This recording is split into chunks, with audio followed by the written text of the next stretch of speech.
Our next questioning area is on the subject of hunger, and this is a gentleman I've had the pleasure to meet tonight. He is considered one of the leading distinguished community leaders in Dallas. He currently serves as Vice President of Public Policy and Community Program Development.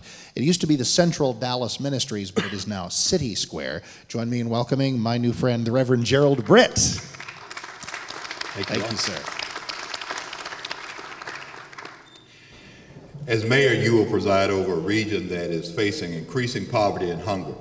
According to the North Texas Food Bank, poverty has increased among children to 19% in our area, and of the approximately 300,000 children in Dallas County, about 80% of the 150,000 children enrolled in DISD qualified for free and reduced lunch.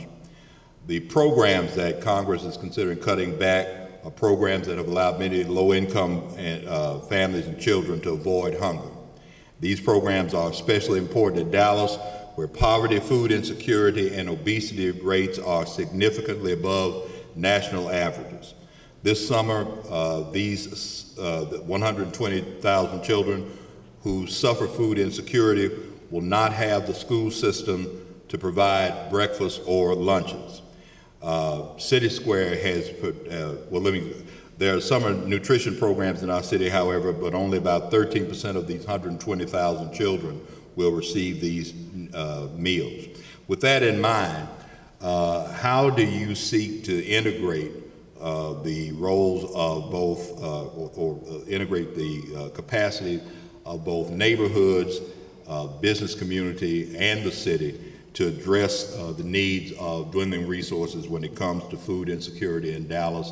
I would point out, for instance, that City Square has addressed over the past year serving 700,000 meals to children during the course of the summer, but it is a combination of capacity between volunteers, AmeriCorps members, and PepsiCo as a corporate partner to do that. How do we increase our capacity to reach the children who won't be able to receive those lunches? Mr. Opka, you get to go first on this one. You know, when I hear those statistics, I wonder, am I in America or am I in some other country? If we hold ourselves to the world as the richest and the most powerful nation, how come we have this amount of hunger in our community? What is it we are not doing? Well, let's be honest. In 1982, there was 400,000 pounds of food need by the North Texas Food Bank. In 2010, that has grown to $145 million. This hunger has grown in our region at 23% compounded annually. There's certain things we have to take a look at. Is it because the families of these kids don't have employment and they cannot afford? Or is it because they choose not to? Have we created a system with an unmatched appetite that the system is going to take care of it? Have we created that? Money is money. Certain things have to be done with responsibility on the person that is making the request. I don't think I have an answer for you, but it shocks me. As an immigrant of 25 years in America, we are all over the world saying how powerful and how rich we are, and there are people poor, starving in our country, especially kids. As mayor, I will do everything I can, but you have to recognize that until the citizen takes up the responsibility to address some of the things they are asking for, no amount of money given to them will cure. If you write everybody in Dallas a check, I will guarantee you a week after, some people are going to be on the street corner asking you for more. Thank you. Mr. Kunkle. Reverend Britt, you probably can answer that far better than I can because you live in that world and you've done a great job. But it does trouble me as the budgets are being cut in the federal government, state, and the kind of cuts I think the city of Dallas is going to make, that the poor people are going to be left behind. And it particularly troubles me that in one of the richest cities in America, we're going to have children that go to bed hungry every night. As I said when I made my opening statement, I always thought as a police chief that I represented the people who would never go to a city council meeting, probably didn't vote, didn't have access to anybody in a position of power. And as a mayor, I would work hard to try to make sure this city, which is so very rich, remembered that there are many people who don't have enough to eat or any place to sleep, and we take that on as a common goal with the private sector, the nonprofits, and the city also steps up to do its share. Next up, we go to Mr. Rawlings. You know, I think this is one of the ironies of all ironies, isn't it?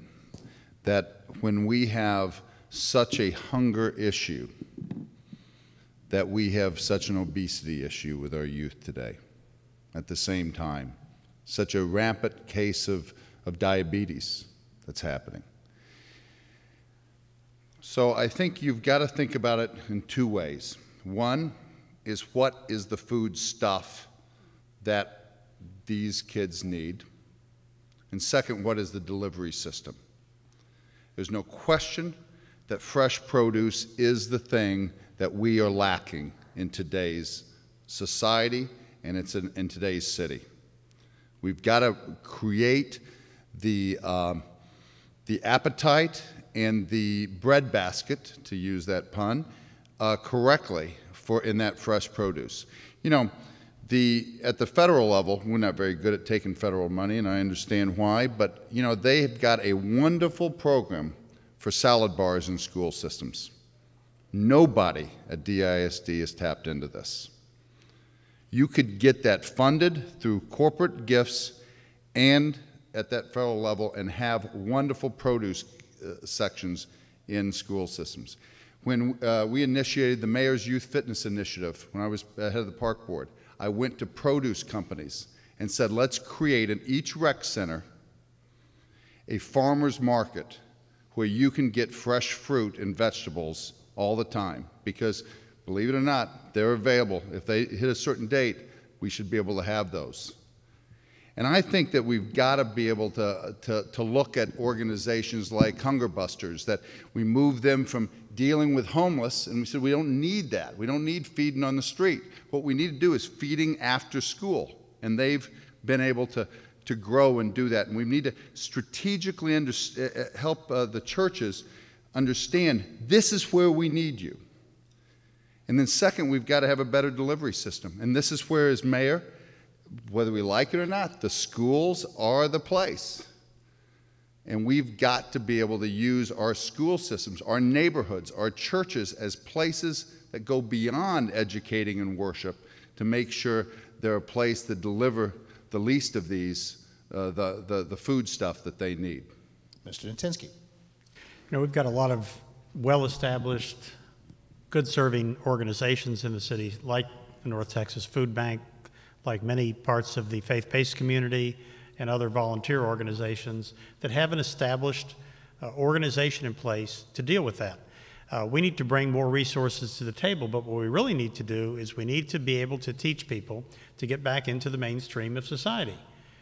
Having people who are just continually going and using food donations to feed their kids, to feed their family, should be a stopgap measure.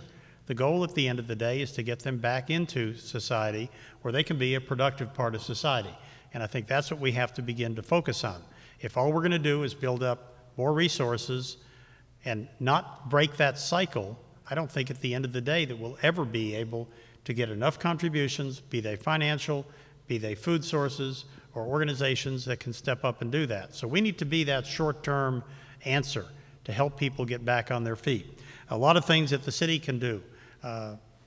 The mayor's youth fitness initiative was mentioned. That was a creation of Encore Electric that stepped up and said, we'll give the city $1 million, create a program. We're working on developing that program. It will be initiated this coming September at 14 rec centers. You don't just take $1 million and start throwing it at a problem. You want to be able to measure the metrics. You want to be able to tell whether the kids that participate in that program are healthier at the end of a year of participation, whether they're eating better. The city partnered up with Baylor to do the Juanita Craft Center, to teach kids issues that have to do with diabetes. Show them the consequences. Try to get them to not eat the bad food and eat the good food. There's a lot of small things we can do. One of the key things from my perspective is you have to be able to measure your success. You cannot just do things and not measure them. Every program won't be a success, but if you don't measure it, you're not going to be able to tell which ones work and which ones don't work. Reverend Britt, what